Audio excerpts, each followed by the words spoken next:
9 millones más. Eso lo dijeron los peritos, están en sus anexos de sus informes. Ninguno de los 3 auditores revisó al 100% la documentación que les pusieron a la vista.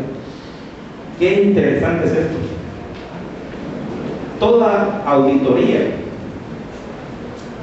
de la Contraloría General de Cuentas conforme sus normas, y hay un acuerdo gubernativo 203-2001 donde establece que toda auditoría se le debe de poner marcas, señas, sellos y follar lo que uno revisa, porque ese es el soporte que en un momento dado va a servir para hacer los hallazgos a las personas involucradas.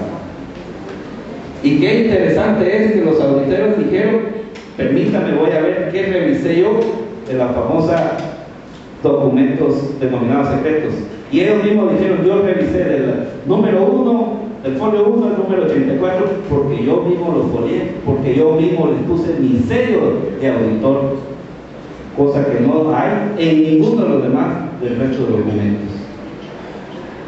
Algo muy importante: el propio tribunal colegiado, este honorable tribunal, les preguntó que si les habían ordenado revisar y hacer auditoría sobre los 120 millones, y ellos fueron claros que nunca se les solicitó que se revisaran sobre la transferencia de los 120 millones, por lo que no determinaron nada al respecto. Si la acusación sobre eso se trataba, ¿de qué sirven esos informes? Algo muy importante: nunca fueron discernidos del cargo como peritos por un juez competente, y el artículo 227 del Código de Procesal Penal lo establece bien claro. Sí, fue discernido del cargo el perito licenciado Manuel Hernández. De hecho, la licenciada Odil Mendizábal en el 2009 también lo discernió del cargo como perito para otro informe, el famoso séptimo informe. Pero nunca ellos, ¿qué validez puede tener? Se manifestaron ellos que nunca, cuando hablamos de ellos, estoy hablando de 2 personas, 2 de los peritos, porque más adelante va a ver, nunca le nombraron un supervisor de auditoría. Es uno de los requisitos básicos de la Ley Orgánica de la Contraloría General de Cuentas. El primer informe fue entregado al Contralor General de Cuentas de la Nación, pero este nunca lo ratificó, nunca lo firmó, que es parte de lo que establece la Ley Orgánica de la Contraloría General de Cuentas, para darle validez a los actos, inclusive si hay una persecución o denuncia penal posterior. Ellos mismos fueron claros al decir que se vulneró el derecho de defensa de los responsables del fondo, porque nunca se les citó, nunca se les manifestó. Y inclusive el primer informe dice: se les informa a los responsables, a los famosos 30-28 que aparecen en el listado del informe, que se manifiesten por escrito y que se les dé tiempo prudencial a efecto de, si eso no es posible, darle las sanciones administrativas que corresponden.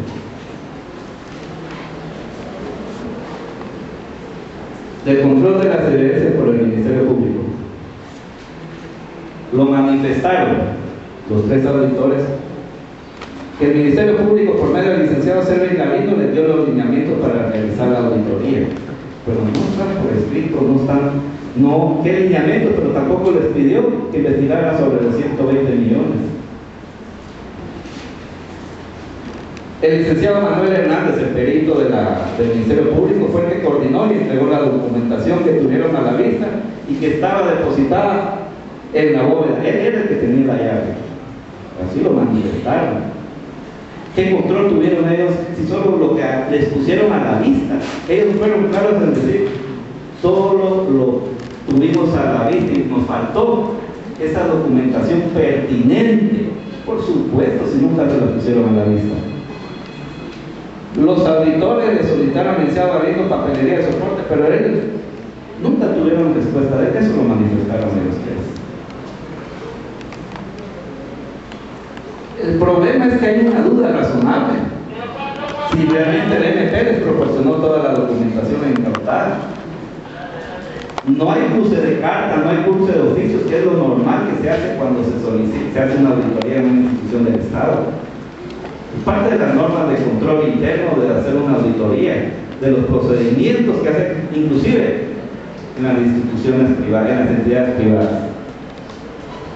Aquí es claro que el Ministerio Público faltó a lo que es la ley orgánica en su artículo 47 y 48, dice el famoso principio de objetividad e imparcialidad de sus actuaciones. Todavía está en el 108 del Código Procesal Penal y el artículo 8 de la Convención Americana de Derechos Humanos. ¡Qué delicado es esto!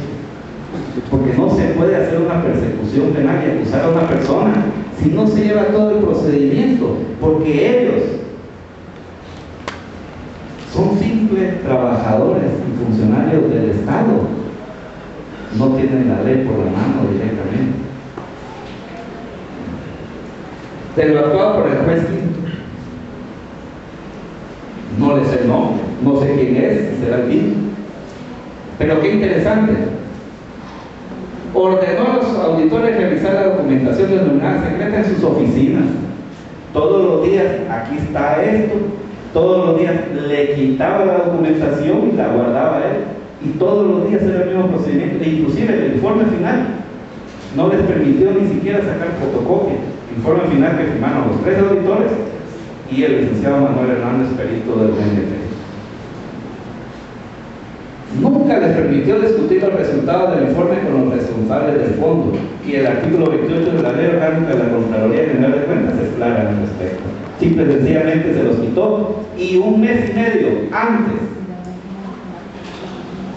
de toda esta situación de la acusación les entregaron a los 3 auditores copia de ese informe y se los entregó el Ministerio Público.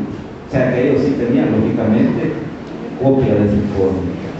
Pero hay algo muy importante con ese informe final, porque como el juez le retuvo el informe final, hubo una ausencia de representación de la defensa en la revisión de la documentación. Nunca se le permitió a la defensa poner un técnico para ver si se estaba actuando conforme a derecho. No existió una adecuada cadena de custodia. ¿Cómo va a haber una adecuada cadena de custodia en ese momento? Se vulneró el derecho de defensa, y hay algo bien importante, el principio de imparcialidad, porque no se podía ser juez y parte precisamente de un juez. Hablemos de ese informe final, porque esto es importantísimo. El artículo 183 del Código Procesal Penal habla que toda aquella prueba, evidencia, que sea utilizada ante un tribunal o un juzgado y que no haya sido incautada de la forma más adecuada.